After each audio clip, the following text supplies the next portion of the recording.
안녕하세요.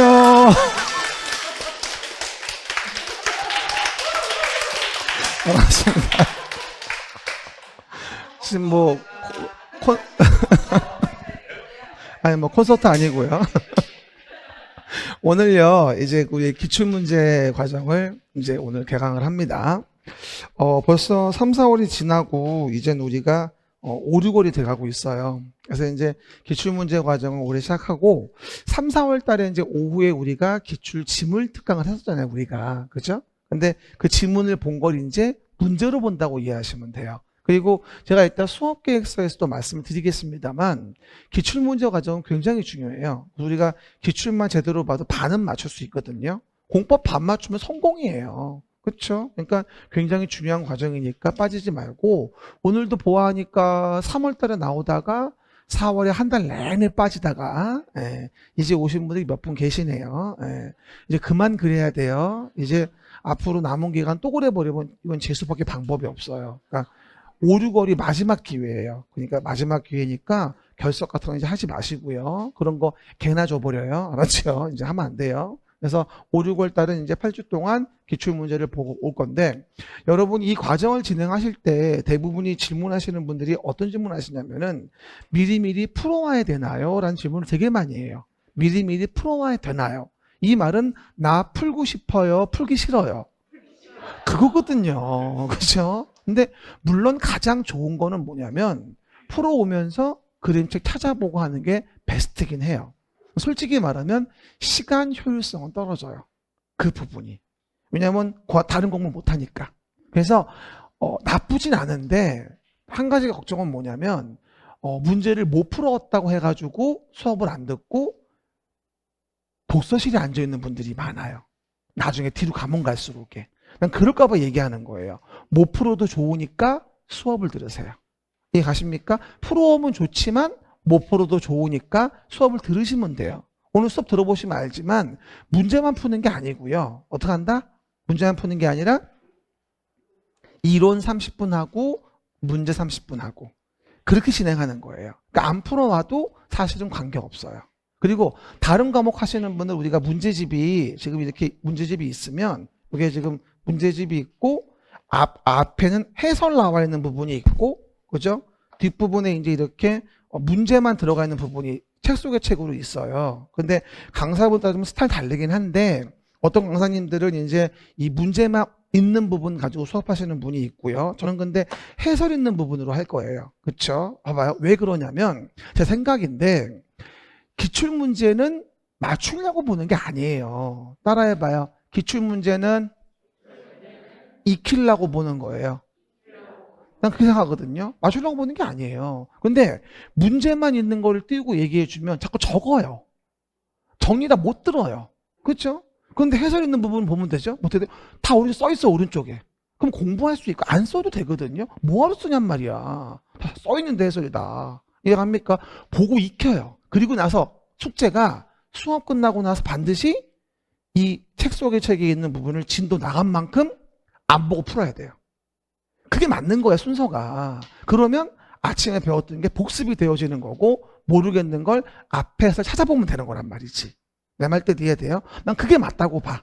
이걸로 하는 게 아니고 수업을.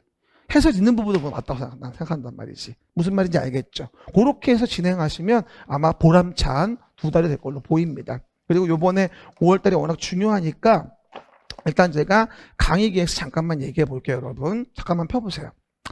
우리가 이제 지금 결론적으로 5, 6월 과정을 진행하게 돼요, 벌써. 이제 시험이 이제 얼마 안 남았다는 걸 의미하는 것이거든요. 이제 얼마 안 남았어요. 벌써 5, 6월 과정이거든요. 이제 기출문제 과정을 푸는 문제로 가는 부분이 되어지겠는데, 저야말로 여러분의 항상 합격에 등대가 되는 건 당연한 거고요. 그렇죠? 여러분이 나를 안 봐줘서 문제인 거지. 나는 항상 서 있어요, 거기 이렇게. 딴 데 봐서 문제인 거지. 그래서 안 오거나. 그러면 5, 6월 달 수업할 때 핵심은 뭐라 했어요? 기출문제 정복하자. 시작. 기출문제 정복하자. 시작. 기출문제 정복하자. 그런데 뭐가 되죠? 50%. 40문제 중에서 50%는 뭐가 된다? 기출된 게 또 나옵니다. 그래서 우리는 기출문제만 다 맞춰도 훌륭해요. 솔직히 이런 말 합니다. 기출문제 우리 문제집에 있는 거라든가 그림책에 있는 기출문제 지문 있잖아요. 그 정도 하시고 우리 일일학습 익힘장 있죠. 11, 12, 1, 2월에 줬던 거. 그것만 다 봐도 50점은 충분히 나와요. 그렇죠? 자꾸 쓸데없는 거 보니까 시간만 깨지는 거야. 그렇죠? 오해계들. 두 번째, 금방 얘기한 거. 11월, 12월에 줬던 시즌 1, 1, 2월에 줬던 시즌 2, 일일학습 익힘장을 활용한 효율적 적중학습. 이 두 가지가 거의 핵심이에요. 사실은. 그리고 처음 오신 분 있어서 얘기하는데 자꾸 얘기하지만 시즌 1이 우리가 11월, 12월에 나눠준 7장 전범위의 일일학습. 시즌 2가 뭐가 되죠? 1월, 2월 나눠준 8장 전범위의 일일학습입니다. 그렇죠? 총 몇 개? 15장입니다. 요즘에도 제가 매주마다 밴드에 미션 수행하세요. 그렇게 얘기를 해도 말도 죽어라고 안 듣는 거. 매주 하라고 이렇게 얘기를 해도. 모르겠으면 그냥 읽으라고 그냥. 빵꾸 채워진 상태에서. 그러다 보면 언젠가는 눈에 들어온다고. 하다 보면. 그렇죠? 이 두 가지만 체크가 되어주면 우리가 50점은 충분히 나와요. 그렇죠? 그리고 자꾸 얘기하지만 이것저것 들어서 시간 낭비하지 마시라는 거. 그렇죠? 메가랜드 강의하시는 분 누구 거건 하나 정착해가지고 보시면 충분히 50점은 나옵니다. 그렇죠? 여러 개 하다 보면 망하는 거예요. 시간이 많아지고 내용이 많아지기 때문에. 그거 아세요? 만약에 고상철 교수도 있고 이상곤이도 있고 김희상 교수도 있잖아요. 우리 메가랜드에. 이 세 분이 모두 다 중요하다 하는 파트가 있어요. 이해가십니까? 사실 그게 중요한 거야. 나만 중요하다는 부분은 내만 힘든 거고. 이해가십니까? 그래서 여러 가지 듣는다면 뭘 해야 돼? 모두가 중요하다고 하는 거. 이걸 보는 게 핵심인 거야. 여러 개를 듣는다면. 다만 그걸 다 넓혀가지고 보겠다? 이건 망하는 지름길이고. 내 말도 아시겠죠? 됐습니까? 본다면 그렇게 해야 되는 것이고. 그거는 명심하셔야 돼요. 그래야지 합격할 수 있습니다. 그리고 또 하나가 세 번째는요. 뭐냐면 6월 달에 우리 특강이 있어요. 6월 달에. 뭐냐면 6월 23일 날 비교 테마 특강이 있습니다. 우리가 부동산 공법이라는 걸 공부하다 보면 각각의 법마다 되게 혼동되는 부분 등이 있어요. 제가 얼마 전에 합격의 10분으로 3, 4월 달에 소개를 드렸었어요. 8번 정도 대표적인 거 제가 설명드렸거든요.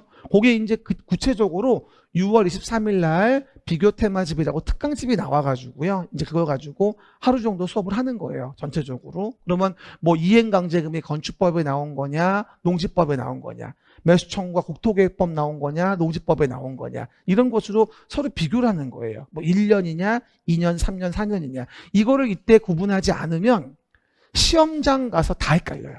구분이 안 가요. 그리고 어떤 분들은 그래요. 비교 테마 특강을 듣고 났더니요. 정리가 되기는커녕 더 헷갈려요.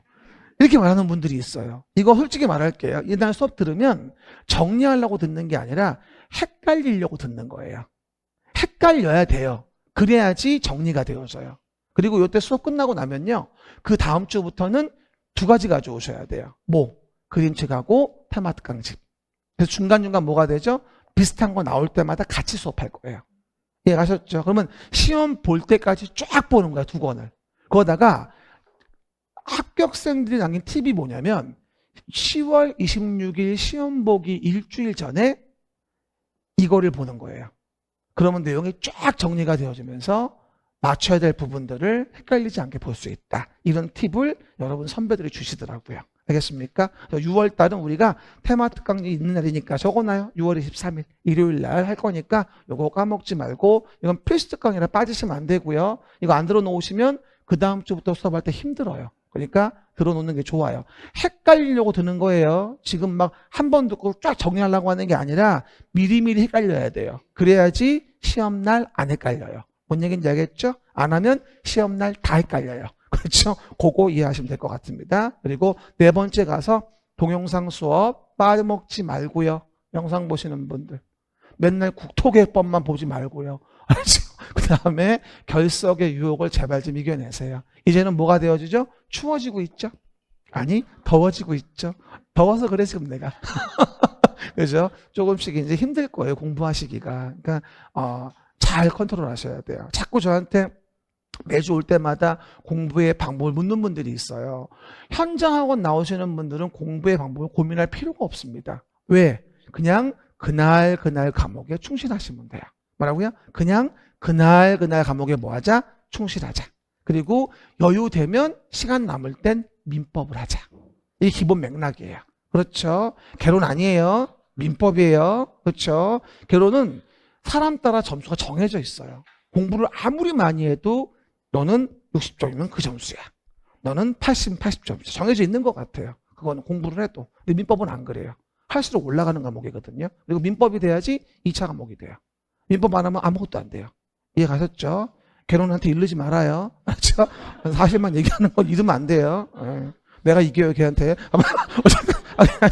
그래서 동영상 수업의 결과과 결석의 유혹을 이겨내셔야 합니다. 그리고 매번 얘기하지만 아까 말한 그 일일학습 익힘장은 다음 카페에 있고요.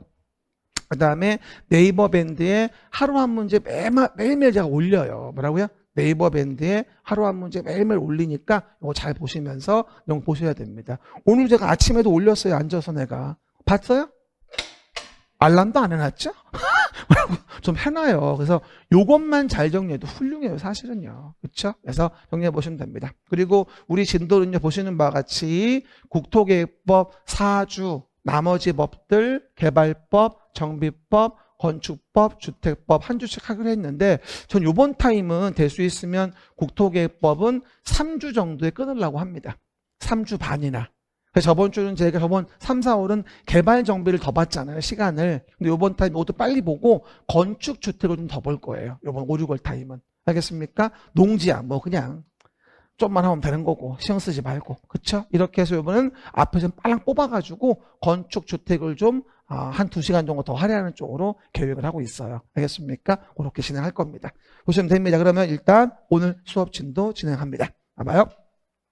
두 번째, 오늘부터 또 우리가요 기출문제 과정 보는데 항상 수업은 그림책으로 이런 부분 한 번 더 보고 그러면서 그 부분에 문제 푸는 방식으로 가는 거예요. 그리고 저번에 얘기했죠. 그리고요 국토계획법에서 개정된 부분이 2월 6일에 많이 있어가지고 이 부분에 프린트를 붙여놓으라고 제가 프린트를 나눠줬어요. 그리고 동영상 보시는 분들 5월 달에 처음 제 수업 들으시면 그 프린트를 다운받으세요. 옆에 아마 파일이 있을 거예요. 1강 옆에. 그래서 이렇게 확인하시면 되고요. 그리고 오늘 그리고 개정된 것들 다시 한번 심도 있게 얘기할 거니까 잘 들으시면서 보시면 되고요. 아마 요번에 국토계획법은 요번에 개정된 거가 굉장히 많이 나올 것으로 예상이 되어집니다. 하기 때문에 잘 확인해 보시면서 보셔야 할 것으로 보입니다. 그럼 봐봐요. 우리가 앞에 보시면 나와 있지만 6개 법을 보이잖아요. 국토의 계획 및 이용 법률 첫 번째 있고요. 그 다음에 도시개발법 배우고요. 도시 및 주거환경 정비법 배우죠. 그 다음에 건축법 배우고요. 주택법 배우고 농지법을 배워요. 총 법은 몇 개? 6가지거든요. 근데 이 중에서 오늘 국토계획법 관련된 것부터 내용들을 볼 겁니다. 그렇죠? 그럼 첫 번째 봐요. 항상 제가 말씀을 드리죠. 부동산 공법은 뭐라 했어요? 부동산을 규제하는 법이라고 얘기했었어요. 그리고 그 규제를 위해서 가장 많이 쓰는 방법 8페이지 피세요. 그 규제를 위해서 가장 많이 쓰는 방법은 뭐가 되죠? 계획을 만드는 거라고 얘기했어요. 그러면 계획을 만들어 뭐 하려고 하는 겁니까? 규제를 가한다는 얘기죠. 그래서 부동산 공법은 부동산을 규제하는 법인데 규제를 가하기 위해서 가장 많이 쓰는 방법은 계획을 만드는 거예요. 이해가셨습니까? 그러면 부동산 공법은 1년 내내 뭘 배우는 거죠? 계획을 배우는 거예요. 그렇죠? 계획으로 무엇을 규제하려고 하는가? 시작. 계획으로 무엇을 규제하려고 하는가? 우리가 왜 항상 다이어트 계획하고 집 사는 계획하면은 항상 통제받잖아요. 집 산 계획이 됐는데 어떻게 막 사 먹습니까? 그렇죠? 외식 줄이고 일주일에 한 번 먹던 거 한 달에 한 번 먹고 옷 사는 거 2년에 한 번 사고 이렇게 하는 거 아니겠어요? 요즘 옷값도 비싸더라. 세상에 가봤더니 티 한 쪼가리 20만 원씩 하더라고. 못 사겠더라고요. 세상에. 작년 거 또 입고 왔어요. 그래서 뭐가 되죠? 국토를 계획하자, 이용을 규제하기 위해서. 시작. 국토를 계획하자, 이용을 규제하기 위해서. 이걸 정한 법률이 국토의 계획 및 이용에 관한 법률이고 12문제가 나오는 법이라고 매번 얘기하죠. 몇 문제가 나와요? 12문제가 나온다. 30%죠. 근데 물어봐요. 기억나세요? 이렇게 V 해봐요. V 하면 계획이 나오면 뭐라고 했죠? 규제하는 건데 어디 만드는데 어디 순서 조심하세요. 계획이 나오면 해봐. 계획이 나오면 규제하는데 어디 만드는데 어디에 만드는지를 알아야 돼요. 어디에 만드는지를 알아야지 무엇을 규제하는지를 알 수 있어요. 항상 계획이 나오면 아 규제하려고 하는구나. 근데 어디에 만들어 규제하려고 하는 거지? 라는 걸 떠올리시면 훨씬 더 구분이 쉬워져요. 그럼 우리가 매번 지금 동안 몇 개월, 반년 이상 지나가면서 이 계획을 배워왔어요. 국가계획이다, 광역도시계획이다, 도시계획이다 배웠잖아요. 다 계획이거든요. 그러면 그 계획을 어디 만드냐에 의해서 무엇을 규제하냐가 달라진다는 얘기예요. 그러면 항상 하던 얘기니까 한 번 더 제가 그림 그려보고 말씀드려볼게요. 그럼 봐보세요 일단요. 그럼 우리가 기본적으로 봤을 때 이와 같이 또 한 번 설명합니다. 수도권이 있을 때 항상 얘기하죠. 보면서 같이 외워요. 8페이지 보시면서 여러분들은. 그러면 여기서 우리가 서울시라는 대표적인 도시가 있다는 얘기예요. 그럼 서울시란 도시의 대표 도시 검은 색깔. 서울시란 도시. 그럼 봐요. 도시. 서울시란 도시에서 서울시장이. 시작. 서울시란 도시에서 서울시장이. 그럼 서울시에 대해서는 서울시장이 그 도시에 대해서 계획을 만들어 서울시의 부동산을 규제를 합니다. 도로를 어떻게 만들지, 아파트를 어디다 몇 층으로 지을지, 공원을 어떻게 만들지. 그렇죠? 그러면 도시 계획을 길게 얘기하면 서울시라는 도시에서 서울시장이 도시를 계획하여 규제코자 하는 계획이죠. 그러면 그럴 때 그 계획은 두 가지로 구분되죠. 도시의 밑그림을 그린다고 해서 스케치하는 기본 계획을 만들고 그 다음에 기본 계획에 부합하게 도시를 관리하고자 계획이라는 걸 만들어서 도시관리 계획으로 서울시를 규제하게 됩니다. 그럼 들어봐요. 도시관리를 길게 얘기하면 서울시라는 도시에서 서울시장이 도시를 관리하기 위하여 계획을 만들어서 규제코자 하는 거예요. 그 도시관리 계획을 배우는 게 우리 부동산 공법의 얼마? 60, 70%. 이게 바로 우리 부동산 공법의 60, 70%입니다. 그래서 도시관리 계획으로 규제코자 하는 내용이 뭐는가 이걸 배우는 게 우리 공법의 대부분의 내용인 거예요. 사실은요. 내 말 뜻 이해하겠죠? 그 계획에 의해서 현재 서울시의 모습이 만들어진 거예요. 내 말 뜻 이해하겠죠? 됐죠? 그리고 그 관리계획 만들 때 지침을 주는 게 바로 뭐다? 도시 기본계획인 것이고요. 그럼 물어봐요. 도시계획에는 두 가지가 있죠. 뭐랑 뭐?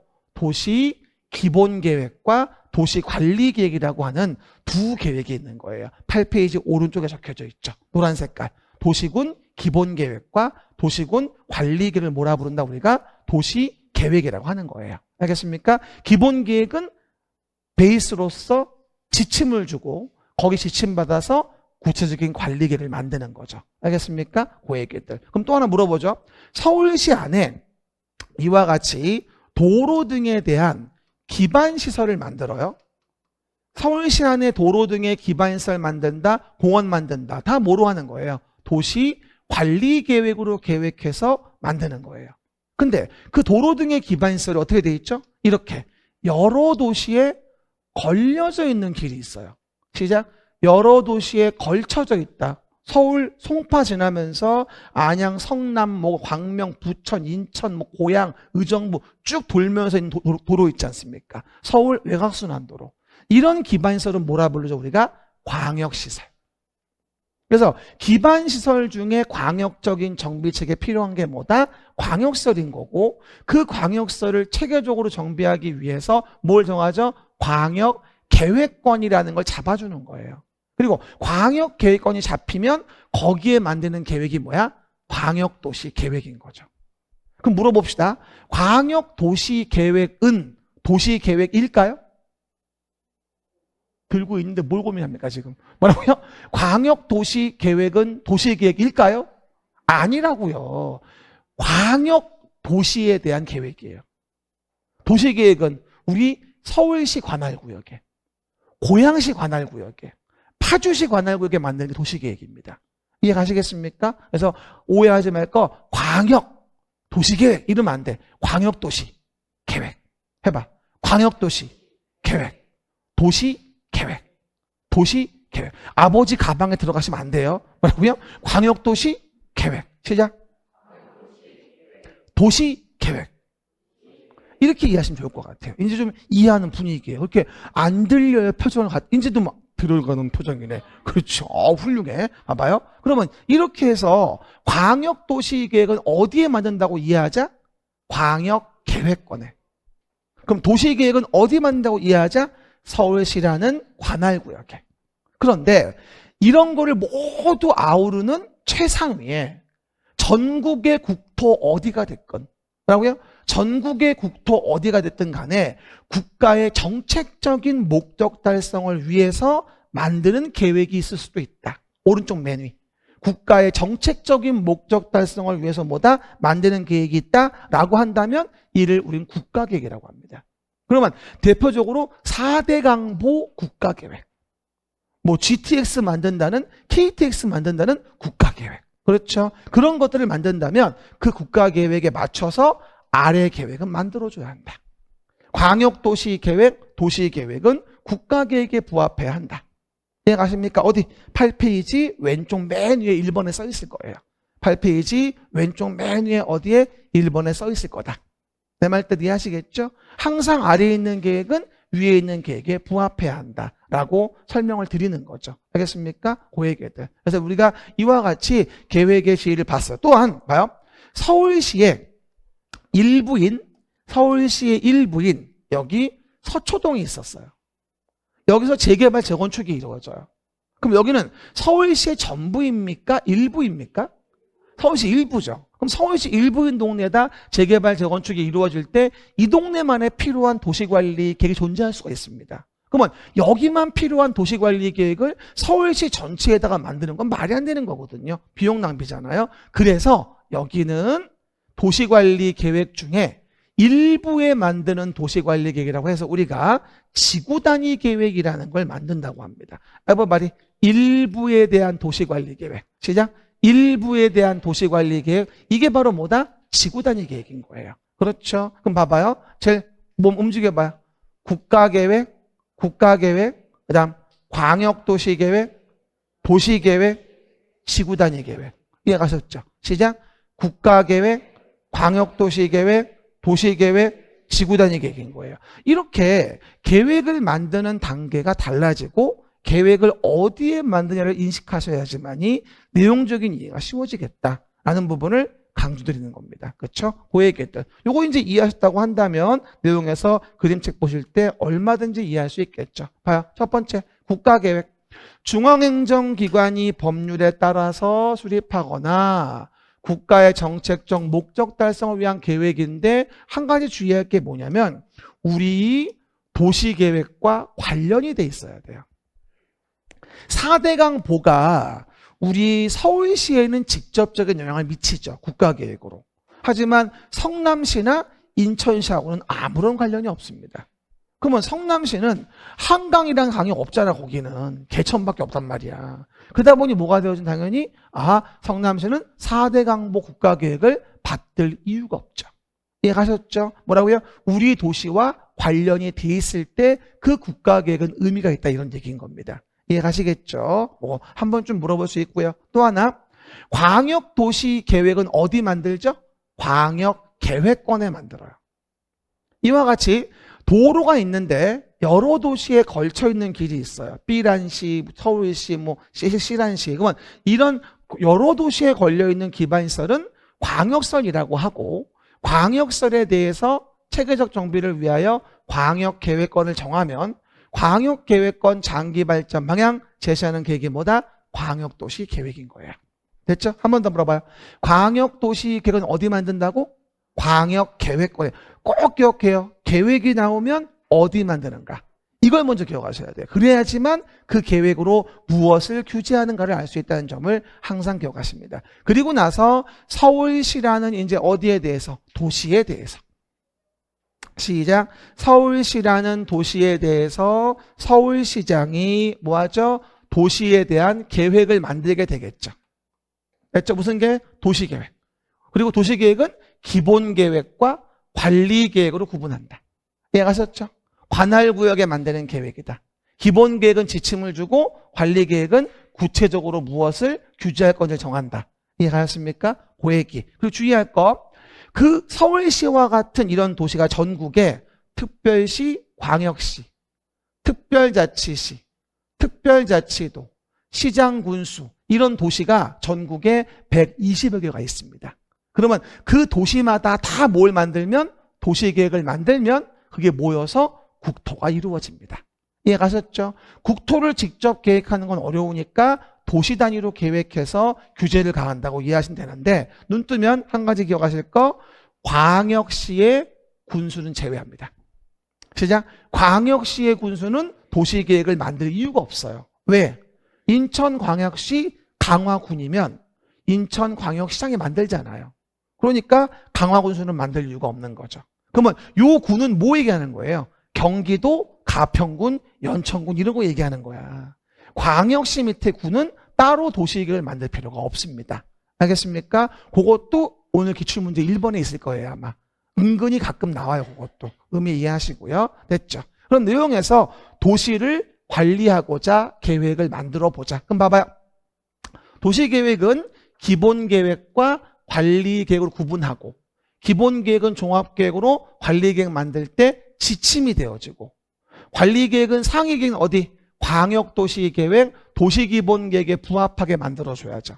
그리고 이따 얘기하지만 도시기본계획 별도로 생활권계획을 만들었다면 거기에도 부합하게 만들어주라고 신설됐어요. 좀 이따가 기본계획 얘기할 때 얘기할게요. 알겠습니까? 지금 말하면 산만하니까. 그럼 이제 도시를 관리하고자 계획을 만들자. 요 길게 얘기 한 번 더. 서울시라는 도시에서 서울시장이 도시를 관리하기 위해서 계획을 만들어서 규제코자 하는 게 뭐냐? 시작.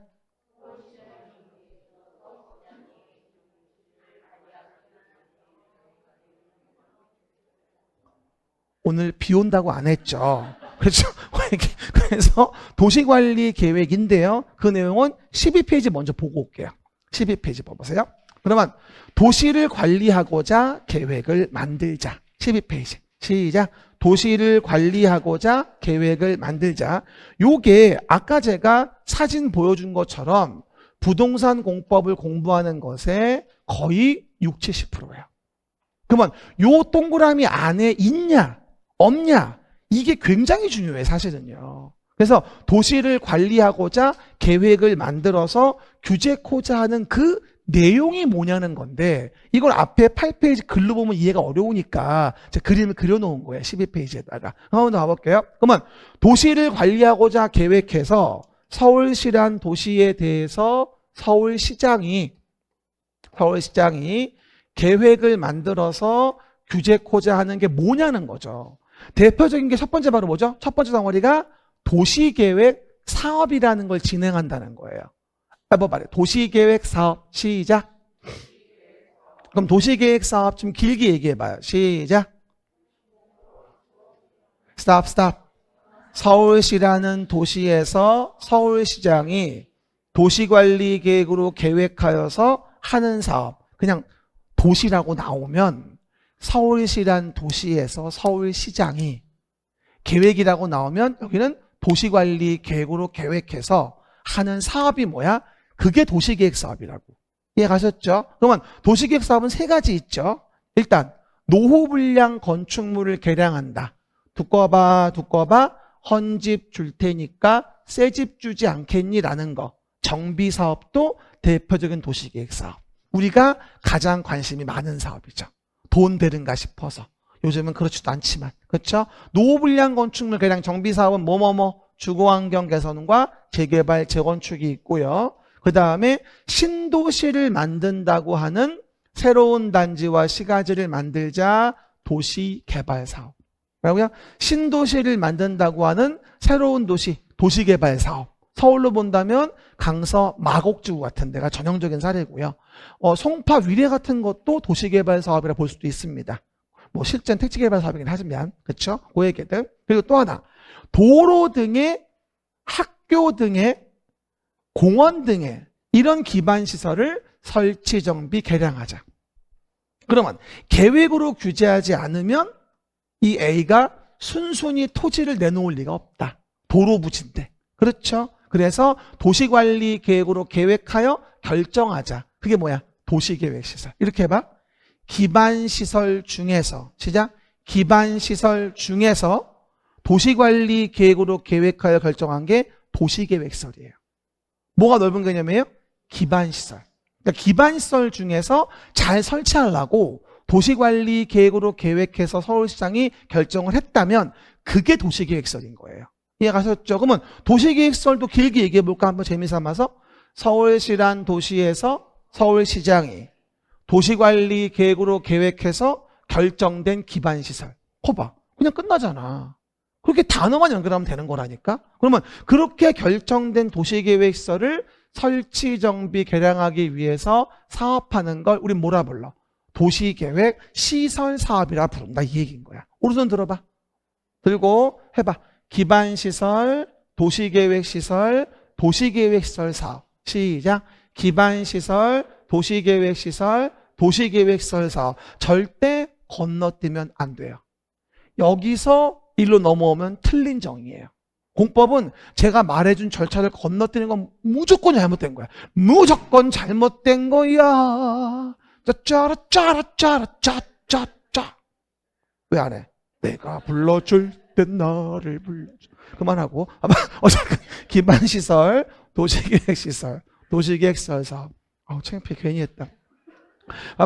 어쨌든 그러면 도시계획 사업은 세 가지가 있어. 이제 하도 이러니까 우리 집사람은 눈도 깜짝거리지 않아요. 이제 또 쇼하는구나. 세 가지. 도시계획 시설사업, 도시개발사업, 정비사업. 시작. 도시계획 시설사업, 도시개발사업, 정비사업. 이게 도시계획 사업이에요. 알겠습니까? 그림을 꼭 기억하셔야 돼요. 그러면 훨씬 더 쉬워요. 그리고 도시를 관리하고자 계획을 만드는데 일부에 대한 도시관리 계획이 필요했다. 시작. 일부에 대한 도시관리 계획. 그러면 봐요. 여기 재개발, 재건축이 이루어지는 곳에 도로 등의 기반시설을 만들고 배치 규모, 건축물 용도 제한, 건폐용 종류 요 동네만에. 그렇죠? 도시관리 계획이 필요하다. 그게 지구단위 계획이다. 일부에 대한 지구단위 계획. 이해가셨죠? 그러면 지구단위 계획 정의를 두 가지로 정의한다면 두 마디로 일부에 대한 도시관리 계획이야. 시작. 지구단위 계획이 뭐예요? 이런 뭐라고요? 일부에 대한 도시관리 계획이야. 이러면 끝나는 거야. 이해가셨죠? 그리고 이와 같은 도시관리 계획은 과연 사업만 하는 걸까? 이와 같은 도시관리 계획은 과연 사업만 하는 걸까? 아니면 토지에 대한 이용을 규제하기 위해서 토지의 용도라는 것도 정하는 걸까? 도시를 관리하고자 계획을 만드는 건 토지의 용도도 정하는 거예요. 아주 중요한 개념이죠. 그래서 우리가 도시를 관리하고자 계획을 만들어서 토지의 용도를 정하는 게 도시지역, 관리지역, 농림지역, 자연환경 보전지역의 네 가지의 용도 지역을 서울시에 대해 서울시장이 도시를 관리하고자 계획을 만들어 정하게 됩니다. 시작. 도관농자, 용도지역, 중복안대, 도시지역은 주상, 가만히 있어봐 좀만. 주상, 공록, 도시지역. 시작. 공록, 도시지역. 이렇게 아는 게 나오면 또 서둘러요. 그렇죠? 그러시면 안 되고. 가끔 가다가 내가 도관농자, 용도지역, 중복안대, 주상, 공록, 도시지역이 한 세트인 거야. 근데 마음이 급해가지고 용도지역 불러봐야 그러면 도관농자인데 주상, 공록에서 도관농자로 반대로 말하는 분들도 있어요. 그러면 안 돼요. 음가 잘 지켜요. 그리고 용도지역은 뭐다? 서로 중복이 안 돼요. 왜 중복이 안 되죠? 남성, 여성 같은 토지의 기본적인 성이에요. 그래서 중복은 안 된다. 이렇게 이해하시면 돼요. 남성이면서 여성인 사람은 없어요. 토지에도 그 성이 있단 말이야. 그게 네 가지라고. 도관농자. 도관농자가 아니라 도관농자. 알았죠? 그래서 성이 정해져 있다는 얘기예요. 중복이 안 되는 거고요. 하지만 그 용도지역 위에다가 강화 완화시켜서 뭘 정하죠? 지구를 정하죠. 지역으로만 제한이 완성이 안 되니까. 쉽게 말하면 이런 얘기죠. 용도 지역이라는 베이스가 깔려 있는데 용도 지역만으로 제한을 완성할 수가 없으니까 지역의 제한을 강화 완화하기 위해서 여기다가 용도 지구를 덧대는 거예요. 문화재가 있으면 역사, 문화, 환경, 보호지구 이런 걸 정하는 거죠. 그럼 아무리 도시 지역이어도 문화재를 철거할 수 없는 거거든요. 우리 법의 용도 지구는 몇 개가 있어요? 9가지 있죠. 시작. 취재진의 보고에 의하면 경복궁에 화재가 발생했어요. 시작. 취재진의 보고에 의하면 경복궁에 화재가 발생했다는 9가지 지구가 있습니다. 외웠는데 뭔지를 몰라요, 우리가. 제발 좀 부탁이에요.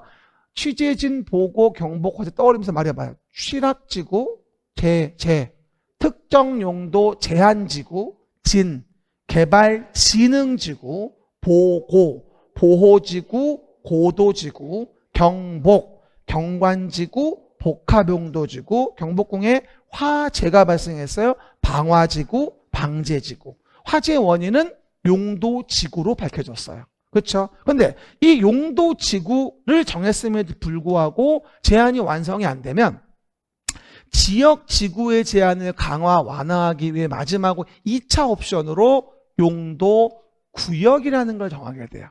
그러고요. 2차 옵션으로 뭘 정한다? 용도구역. 그러니까 지역은 베이스니까 중복이 안 되는 거고 그 베이스 위에 1차 옵션 지구, 2차 옵션 구역을 정한다고 이해하시면 돼요. 그러니까 지구는 지역의 제한을 강화 완화, 구역은 지역 지구의 제한을 강화 완화. 이러시면 이제 충분히 이해할 수 있겠죠. 그러면 그 용도구역이 원래는 5가지였는데 요번에 바뀌었죠. 뭘로? 7가지로. 그래서 용도구역 정할 때는 제수시도 혁복입이다 라고 하는 요 3가지가 추가된 거예요. 그렇죠? 용도구역 정할 때는 제수시도 혁복입이다. 시작. 용도구역 정할 때는 제수시도 혁복입이다. 그러면 왜 용도구역에서 혁복입을 추가했냐? 뭔가 좀 완화하려고. 그렇죠? 그래서 우리가 자세한 내용은 좀 이따가 오늘 수업 끝날 때 다시 한번 얘기할 건데 완화에 포커스를 둔 혁복입을 새로 도입을 했다. 원래 뭐가 있었죠? 입지 규제 최소 구역이 있었죠. 그것을 다 까먹었어요? 뭐라고요? 원래 있던 게 입지 규제 최소 구역이었는데 실효성이 떨어져서 현실적으로 완화가 어렵기 때문에 바꿨어요. 요번에 2월 6일 날. 그리고 시행일이 8월 7일이에요. 그래서 여러분들이 한참 더워서 막 죽겠는데 이럴 때 아마 시행령이 나올 거예요. 그때 좀 열받을 수 있으니까 좀만 기다려봐요. 그러면 용도구역 정할 때는 제수시도 혁복입이다. 첫 번째, 개발 제한구역, 수산자원보호구역, 시가와조정구역, 도시자연공원구역, 제수시도, 혁복입, 도시혁신구역, 복합용도구역, 입체복합구역. 설명은 이따가 할 겁니다. 근데 문제는 뭐냐면 도시혁신구역, 창의적 혁신적 도시개발, 복합용도구역, 기능의 융복합을 위해서, 입체복합구역, 도시계획서를 입체적으로 만들기 위해서 완화를 시키려고 하는 겁니다. 그러다 보니까 이 3가지가 기존의 지역지구 구역과 저촉될 위험이 커요. 그러다 보니 뭐가 필요하다? 공간의 리모델링이 필요했던 거예요. 그렇죠? 그래서 공간의 리모델링을 위해서 뭘 만들었다? 공간 재구조화 계획을 먼저 만들게 합니다. 공간의 리모델링이 필요했던 거야. 기존의 거와 저촉되니까 아무래도. 그래서 요 3가지는 뭐가 돼? 특히나 공간 재구조화 계획의 결정에 의해서 먼저 하게 돼. 퍼스트. 그리고 공간 재구조화 계획 결정이 되어지게 된다면 그로 인해서 봐봐. 도시 기본계획이나 도시 관리계획이라는 게 결정곳이 된 걸로 그냥 간주해줘. 그래서 공간 재구조화 계획으로 분쟁 방지를 위해서 리모델링을 하고 공간 재구조화 계획으로 그렇게 계획 결정이 되어지면 뭘로? 우리가 여기서 도시관리 계획에 대한 부분이 결정고시가 됐구나 라는 툴을 쓰고 있다고 이해하시면 좋아요. 하지만 주의할 건 이거 입체복합구역이라면 시작. 입체복합구역이라면 혁복과 써봐. 함께 하는 경우로 한정해서만 그래요. 뭐라고요? 입체복합구역은 뭐다? 혁복, 이거와 함께하는 경우일 때만 그렇게 해요. 함께하는 경우가 아니라면 따로 그냥 도시관리계획 결정권자가 하게 됩니다. 이해갑니까? 그거 혼동하지 마시고. 그러면 찐으로 뭐다? 공간 재구조화 계획 만드는 거는 협복. 이분 뭐다? 얘네랑 같이 할 때. 아무래도 신도시 만들어 도시혁신구역으로. 그리고 복합용도구역 만들어 재개발보다는 점진적으로 개발하기 위해서. 그런 동네에다가 사업하다 보면 도시계획설에 지하, 지표, 지상에 입지 설치가 필요하거든. 그럴 때 함께하는 경우일 땐 공간 재구조화 계획으로 뭐다? 결정한다는 겁니다. 제가 오늘 1학습 문제 그 문제예요. 이따가 쉬는 시간에 풀어봐요. 알겠습니까? 오늘 내용과 하루 한 문제. 밴드 좀 구독 가입 좀 이렇게. 못 살아 내가. 나 그거에 돈 버는 게 아닌데. 말도 우라지게 안 들어. 어쨌든 그럼 내용에서 일단 도시관리 계획을 크게 두 덩어리로 이해하자면 도시계획 사업 3가지. 그 다음에 용도, 지역, 지구, 구역. 그리고 일부에 대한 도시관리 계획인 지구단위 계획. 이해갑니까? 요걸 이해했다면 우리 도시관리 계획을 이해해서 앞으로 이거를 하나하나 뜯어가지고 보다 보면 8주 중에 얼마가 가? 6주가 간다 이 얘기야. 이게 전체 그림이야. 이제 이해되지 무슨 말인지. 아직도 모르겠다는 거야? 그럴 수도 있어. 그럼 좀 더 들으면 알 수 있는 거니까 너무 실망하지 마시고. 그렇죠. 디스어포인트도 하면 안 됩니다. 어쨌든 그럼 내려와서 앞으로 가봅시다. 그러면 8페이지 내용이 이해가 됩니다. 봐봐요. 일단 도시를 관리하고자 계획을 만들자. 시작. 도시를 관리하고자 계획을 만들자. 그럼 아까 12페이지를 떠올리면서 봐봐요. 용도, 지역, 지구를 지정 변경하자. 지역, 지구, 도관농자, 주상공로, 취재진 보고 경복화재.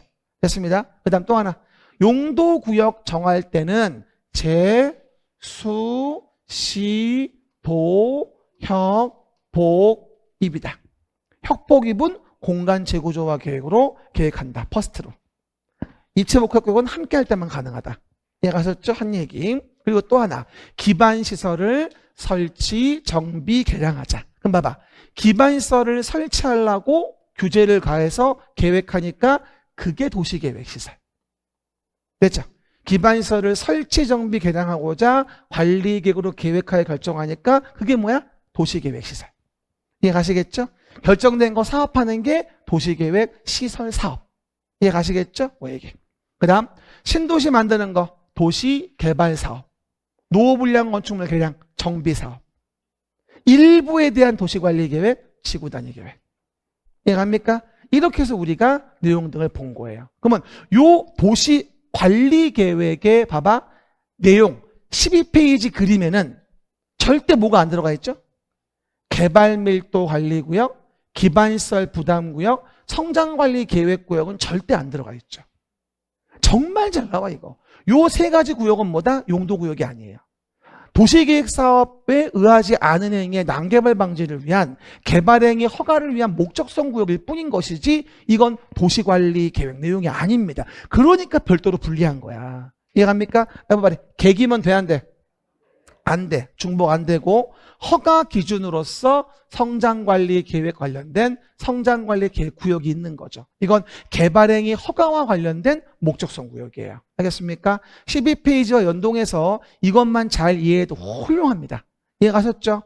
실제 문제에서 다음 중 도시 관리 계획의 내용이 아닌 것은 이거의 정답이 3번 나왔던 게 이거예요. 개발밀도 관리구역. 그건 도시관리 계획 내용이 아니거든. 요 위에 노란 색깔이 안 들어가 있잖아. 그림책 12페이지 동그라미 안에 안 들어가 있어. 뭐는? 계기와 성. 뭐라고요? 계기와 성은 들어가 있지 않죠. 계기성. 그것도 괜찮네. 뭐라고요? 계기성. 계기성. 내 친구였는데 옛날에. 뭐라고? 계기성이라고. 어쨌건 계기성. 걔는 도시관리 계획이 아닙니다. 알겠습니까? 그 얘기들 이해해 보시면 됩니다. 넘어갑시다. 용어 좀 볼게요. 그럼 첫 번째, 도시관리 계획에 대한 내용에 대한 부분이 언급이 되어지겠죠. 그러면 요거의 포인트는 뭐라 했어요, 제가? 한 번 더 얘기하면 일부에 대한 도시관리 계획. 그러니까 단어가 속에는 이거밖에 없어요. 지구단위 계획 정의가 나올 때 도시계획의 수립 대상 지역의 전부의 도시관리 계획을 속여요. 지구 단위 계획 오늘 배운 거 중에 유일하게 일부. 이해가셨습니까? 그 얘기. 그리고 항상 주의할 거 전부 일부 단어가 나올 땐 어디에 전부인지 일부인지 시작. 어디에 전부인지 일부인지를 꼭 확인해야 됩니다. 그러면 도시계획의 수립대상 지역의 일부니까 서울시라는 관할구역 얘기하는 거예요. 서울시라는 관할구역의 일부를 얘기하는 거예요. 뭐라고요? 도시계획의 수립대상 지역의 일부인 거니까 서울시라는 관할구역의 일부를 얘기하는 거라고. 항상 전부 일부 나오면 뭘 보라고요? 어디 일부인지를 봐야 돼요. 계획이 나와도 어디에 만드는지, 전부 일부가 나와도 어디에 전부 일부를 얘기하는 건지, 어디를 꼭 기억하셔야 돼. everybody, 어디? 어딘데? 어디 눈 감고 그래? 뭐라고요? 눈 떠봐봐요. 어딘데입니다. 두 팔 좀 들고. 저 벌 한 마리가 자꾸 위협하네. 미치겠네. 나 벌 별로 안 좋아하는데. 됐죠? 옛날에 어렸을 때 말벌 한번 물렸어 내가. 그래가지고 무서워 벌. 저리 가. 그럼 봐요.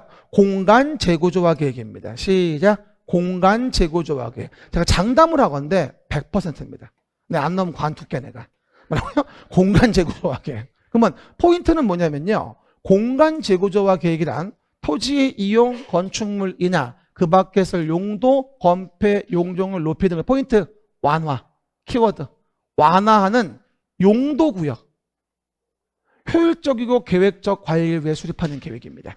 그러니까 완화 용도구역 물론 협복 입을 얘기하는 건데 입체복합구역은 함께할 때 한정하는 것이기 때문에 찐으로 하는 건 뭐다? 도시혁신계획과 복합용도 계획이겠지. 찐으로 하는 거는 입체복합구역은 얘랑 함께할 때만 하는 거니까 찐으로 하는 거는 뭐다? 협복이 되어지겠지. 이해가셨죠? 그럼 봐요. 첫 번째 도시혁신계획의 포인트는 뭐냐면 창의적, 혁신적 도시공간 개발 목적. 외워야 돼. 창의적, 혁신적 도시개발 목적, 공간 개발 목적. 그래서 도시혁신구역에서 토지 이용, 건축물 용도, 건폐 용적률 높이 등의 제한에 관한 사항을 따로 정하기 위해서 봐봐. 공간 재구조화 계획으로 결정하는 도시관리계획. 그러니까 공간 재구조화 계획을 퍼스트로 먼저 만들라는 얘기야. 그러면 도시관리계획을 간주해 주는 거니까. 내 말 뜻 이해하겠죠? 그 얘기. 또 하나 복합용도 계획도 복합용도 구역에서. 그렇죠? 근데 이것의 주요 목적은 뭐다? 주거, 상업, 산업, 교육, 문화, 의료 등 다양한 도시 기능의 융복합된 공간 조성. 그러니까 그거 아시면 돼요. 도시혁신구역은 신도시급을 만드는 창의적 혁신적 개발을 얘기하는 거고 이거 뭐다? 복합용도구역은 전면적인 재개발을 하는 것보다는 기존에 있는 것에 노후불량한 공업단지나 주거지를 점진적으로 개발하면서 기능을 제한을 완화시켜서 융복합해 쓸 수 있게 해준다는 얘기예요. 우리 전면적인 재개발만 답은 아니거든요. 전면 재개발이 아니라 점진적으로 필요한 기능을 넣어줘서 동네에다가 완화시켜줘가지고 효율적으로 쓸 수 있게 만들어주는 거예요. 여러분 요즘에 재개발 수익성 안 나와요. 진짜로. 그러다가 분양이라도 안 돼봐요. 피똥 싸는 거야. 책임 누가 져고 골 때리는 거지 아주 그냥. 그러다 보니 지금 개발한 것도 재개발한 것도 힘드니까 무조건 재개발로만 가려고 그러지 말고 비용 측면 부담스럽고 경기도 불안하니까 지금은 점진적으로 가자는 거야. 다만 그렇게 하려고 했더니 기능이 너무 안 좋은 거지. 기존의 단지들이. 그러다 보니 행위자를 완화해서 기능을 융복합시켜가지고 원래 안 되는 상업 기능을 들어오게 해주고 원래 안 되는 동네에 공업 기능을 들어오게 해줘가지고 빌리지 우리 동네 안에서 다 기능이 융복합되게. 그럼 굳이 재개발하지 않아도 잘 살 수 있게. 그 목적이 바로 뭐야? 복합용도 구역이야. 이해 갑니까? 설명 괜찮았어요? 오케이? 나도 오케이? 오케이. 그래서 보시는 바와 같이 공간 재구조화 계획으로 결정하는 관리 계획.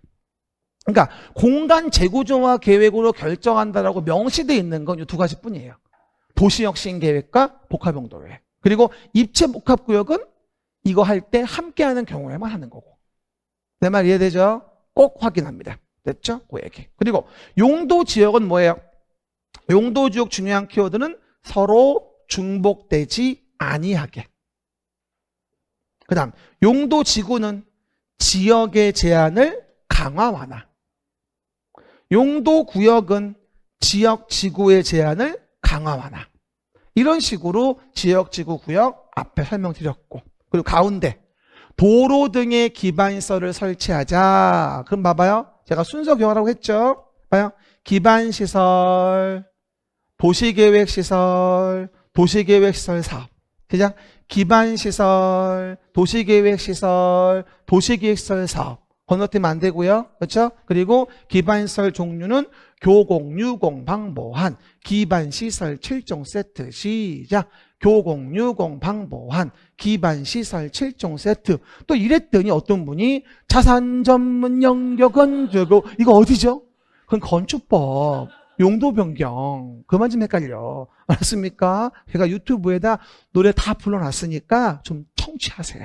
알겠습니까? 됐죠? 그 얘기들. 교통시설, 공간시설, 유통공급시설, 공공문화 체육시설, 방제시설, 보건위생, 환경기초에 대한 교공, 유공, 방보한. 종류야 뭐 다 아는 거 뒤에 가면 나오고요. 그리고 그 기반시설 중에서 도시관리 계획으로 계획하여 결정했다면 그게 도시계획시설. 한 번 더 해봐.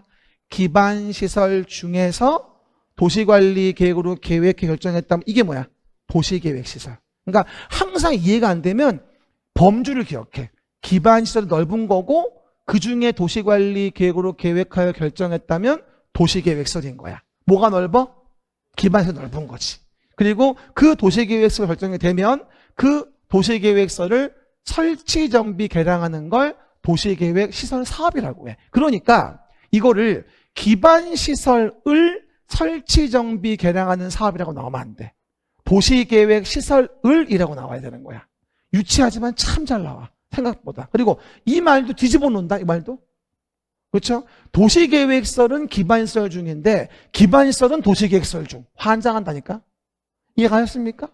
내 말을 지금 모르겠는 거야? 알겠지? 그 정도. 그리고 도시계획 사업은 세 가지. 도시계획의 시설 사업과 도시개발 사업과 정비 사업을 도시계획 사업이라고 하는 거고, 택지개발 사업 같은 건 도시계획 사업에 안 들어갑니다. 대지 조성 사업 같은 것도 도시계획 사업에 안 들어갑니다. 법에 정해진 건 세 가지입니다.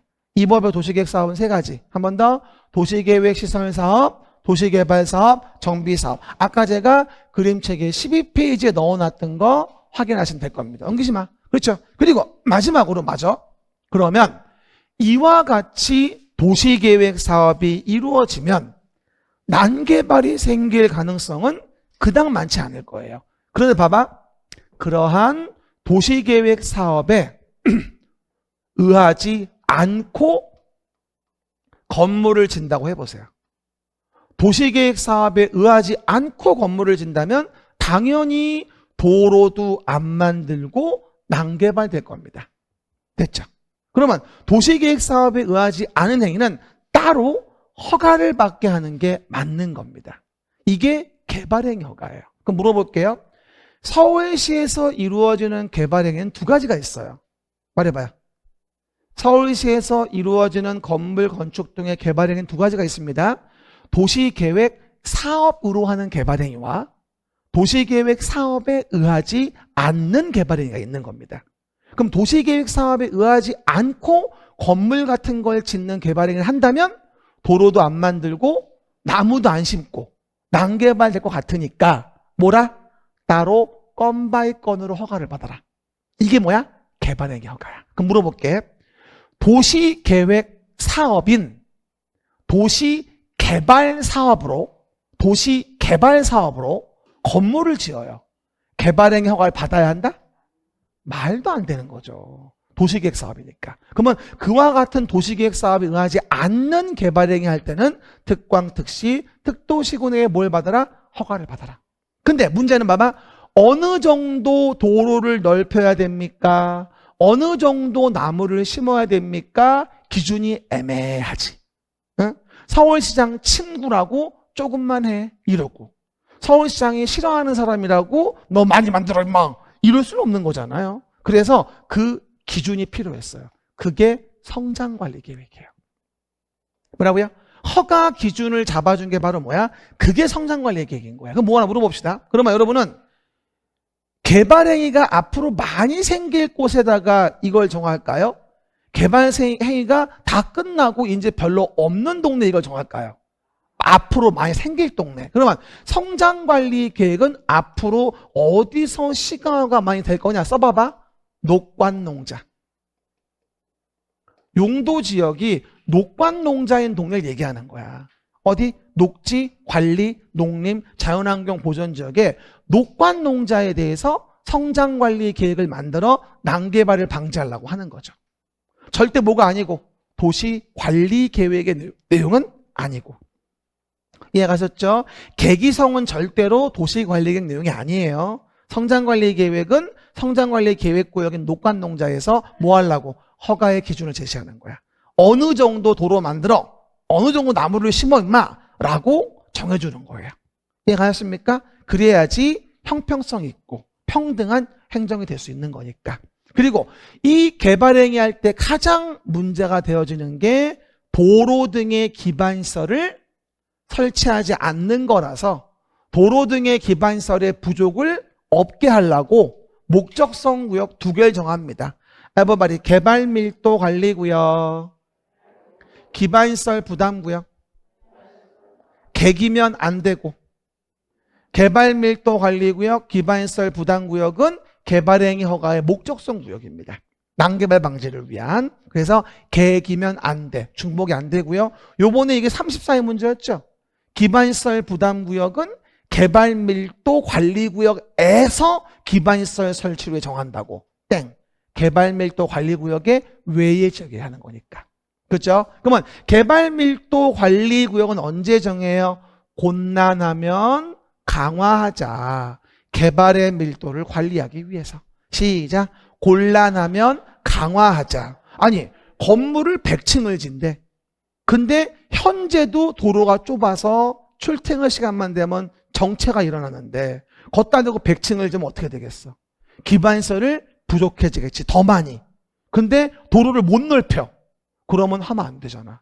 건물을 작게 짓게 해야지. 곤란하면 강화하자. 개발의 밀도를 관리하기 위해서. 시작.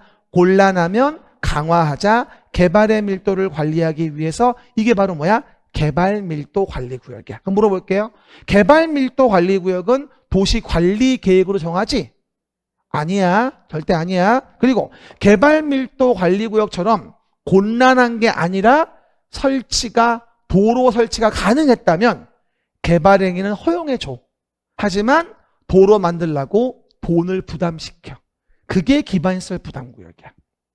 근데 용적률도 반토막 내면서 돈까지 내라? 미쳐버리겠지. 그래서 겹치면 안 돼. 객이면 안 돼요. 시작. 객이면 안 돼요. 기반시설 부담구역은 개발밀도 관리구역의 외의 지역에 대해 정하는 겁니다. 그리고 그 개발행위 한자한테 개발이익을 환수해서 부담금을 걷어 설치하는 기반시설은 모든 기반시설이 아니에요.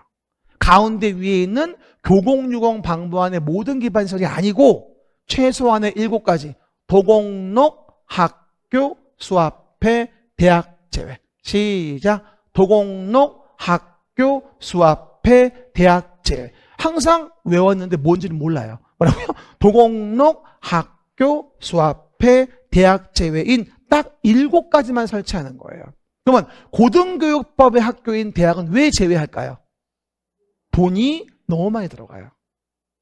내가 얻은 이익을 초과해서 부담금을 부과하는 건 말도 안 되거든요. 학교 돈 많이 들어갑니다. 특히나 대학은 말도 못하죠. 그래서 고등교육법의 학교만큼은 기반시설 부담구역에서 돈 걷어 설치할 수 있는 게 아닙니다. 한 번 더. 도공록, 학교, 수합회, 대학 제외입니다. 이게 아무것도 아닌 것 같은데 제가 처음에 11월 달 강의할 때 이것만 거의 2시간 넘게 얘기했었어요. 근데 오늘 1시간 만에 끝냈죠. 그만큼 빨라진 거예요. 나 혼자. 그래서 보시면 쉬었다 갑시다. 이제 문제 풀 거예요.